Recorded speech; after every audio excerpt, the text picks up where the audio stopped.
নমস্কার, আমি ডক্টর চন্দন মিশ্র, কল্যাণী গান্ধী মেমোরিয়াল হসপিটালের কার্ডিওলজিস্ট। আপনারা জানেন যে তৃতীয় বিশ্বের দেশগুলোতে হার্টের রোগ দিন দিন বেড়ে চলেছে এবং খুব অল্প বয়সে হার্ট অ্যাটাকের প্রবণতা আমাদের এই সাউথ এশিয়ান কান্ট্রিতে খুব বেশি। অন্যান্য দেশে সাধারণত যে বয়সে হার্ট অ্যাটাক হয়, আমাদের দেশে 1 ডিকেড বা 10 বছর আগেই সেগুলো হয় এবং মেয়েরাও তার থেকে ইমিউন নয়। হার্ট অ্যাটাক প্রতিরোধযোগ্য, কিন্তু সেই ব্যাপারে আজ আমি কথা বলবো না। আমি আজকে বলবো যে আপনি হার্ট অ্যাটাক কীভাবে বুঝবেন এবং সঙ্গে সঙ্গে আপনার করণীয় কী। আপনার যদি বুকের মাঝখানে বা বাম দিকে ব্যথা হয়, সেই ব্যথাটা কাঁধ, বাম দিকের কাঁধ, চোয়াল বা বাম হাতে আঙুল পর্যন্ত ছড়িয়ে পড়তে পারে। এমন ব্যথা 10 মিনিটের বেশি যদি হয়, তাহলে আপনাকে সতর্ক হতে হবে।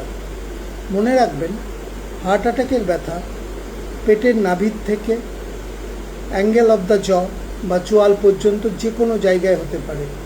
এমনকি পিঠে দুটো স্ক্যাপুলার মাঝে ওপরের দিকটাতেও বাম দিকের বা লেফট করোনারি আর্টারি ব্লকের সময় অনেক সময় দেখা যায়।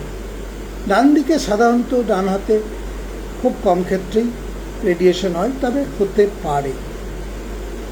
তাছাড়া শ্বাসকষ্ট হতে পারে, বুক ধড়ফড় করতে পারে, অনেক সময় অজ্ঞান হয়ে যেতে পারেন বা দুর্বলতা লাগতে পারে। সেক্ষেত্রেও হার্ট অ্যাটাকের সম্ভাবনা আছে।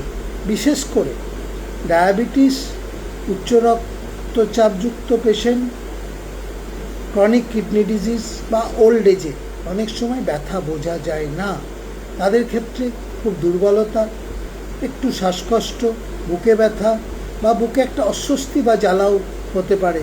সেক্ষেত্রেও এই ব্যথাটাকে অবহেলা করবেন না। আপনি কি করবেন? যেহেতু টাইম ইজ মাসেল, হার্ট অ্যাটাকের ক্ষেত্রে সময় হচ্ছে আসল জিনিস। যদি বেশিক্ষণ এই ব্যথাটা চলতে থাকে, তাহলে হার্টের মাসল বা মাংসপেশি স্থায়ীভাবে ক্ষতিগ্রস্ত হয়।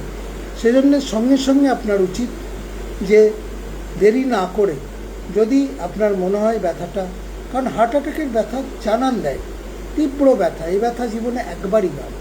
যদি মনে হয় যে এটা হার্ট অ্যাটাকের ব্যথা, যদি বাড়িতে ডিসপ্রিন ট্যাবলেট থাকে বা অ্যাসপিরিন জাতীয় 325 মিলিগ্রাম একটা চিবিয়ে খেয়ে নিন। গ্যাসের ওষুধ খেতে পারেন সঙ্গে, এবং সঙ্গে সঙ্গে তৎক্ষণাৎ আপনি লোকাল কোনো হাসপাতাল বা হেলথ সেন্টারে গিয়ে যোগাযোগ করুন। এখনকার দিনে প্রায় সব হাসপাতাল বা ছোটোখাটো হেলথ সেন্টারেও ইসিজির ব্যবস্থা আছে। একটা ইসিজি করুন এবং কিছু এনজাইম টেস্ট আছে, সেগুলো করতে পারেন। কিন্তু মনে রাখবেন, ট্রপোনিন টি যে কার্ড টেস্ট হয় বা ট্রপোনিন আই, সেগুলো সাধারণত ব্যথার 4 ঘন্টার আগে পজিটিভ হয় না।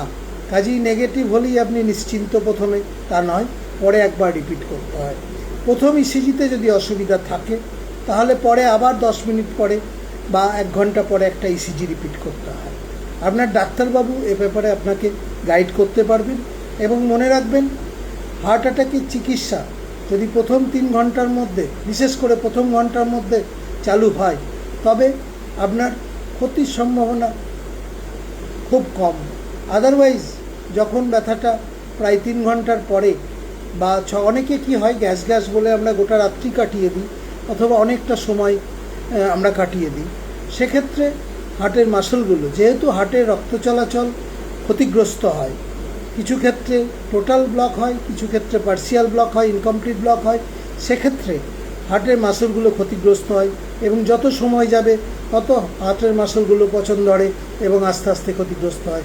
সেক্ষেত্রে হার্ট অ্যাটাক যদি আপনার মনে হয়, এই ব্যথাগুলো যদি থাকে বা অন্যান্য সিমটমস থাকে, তৎক্ষণাৎ নিকটবর্তী স্বাস্থ্যকেন্দ্রে যোগাযোগ করুন। মনে রাখবেন, হার্ট অ্যাটাকের এখন অনেক চিকিৎসা বেরিয়েছে, আমরা ওষুধ দিয়েও করতে পারি, অথবা সঙ্গে সঙ্গে প্রাইমারি অ্যাঞ্জিওপ্লাস্টিও করতে পারি, যে সব জায়গায় সুবিধা আছে। কাজেই আপনার বুকের ব্যথাকে অবহেলা করবেন না, এবং যদি মনে হয় আমার কথা মতো যে এটা হার্ট অ্যাটাকের ব্যথা হতে পারে, সঙ্গে সঙ্গে আপনাকে চিকিৎসা বিজ্ঞানের দ্বারস্থ হন এবং নিকটবর্তী স্বাস্থ্যকেন্দ্র নার্সিংহোম বা হাসপাতালে তাড়াতাড়ি যোগাযোগ করুন। ধন্যবাদ, সবাই ভালো থাকবেন।